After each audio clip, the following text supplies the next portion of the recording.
Јасно е дека главен извор на закана во овој дел од светот се дезинформациите генерирани од Русија.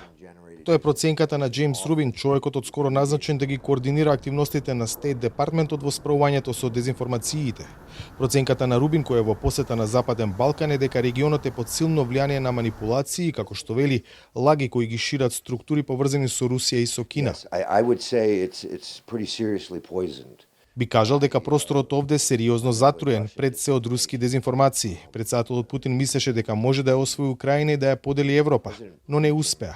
Но тоа не значи дека Русија не продолжува да го шири отровот на дезинформацијата и поделбите.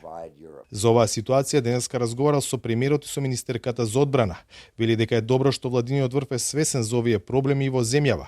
Рубин најави засилена соработка меѓу Вашингтон и Скопје пред се на техничко ниво, но и споделување на американското искуство не само во борбата против дезинформациите и лажните вести, туку и откривањето на изворите.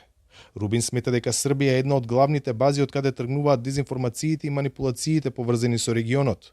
Тврдењето го аргументира со фактот што руски медиуми, поддржувачи на Кремљ, се уште функционираат во Србија.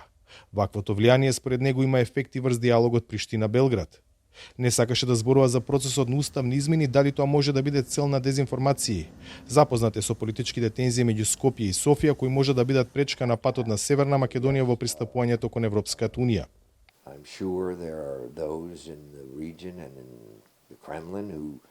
Сигурен сум дека има луѓе во регионот и во Кремљ кои не сакаат напредок во процесот што ќе овозможи на Северна Македонија да оди напред кон Европската унија.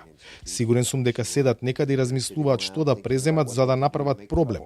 И се што можам да кажам е дека овдешната влада треба да соработува со нас за да се создаде поширок општествен пристап кон справувањето со дезинформациите, како што се институции, закони, стандарди. Рубин дезинформациите ги нарекува нова дисциплина за која се потребни нови решенија и тие треба да се бараат, како што вели, ни заедничка соработка на земјите кои сакаат да се справат со овие појави. За Гласот на Америка, од Скопје, Владимир Мирчевски.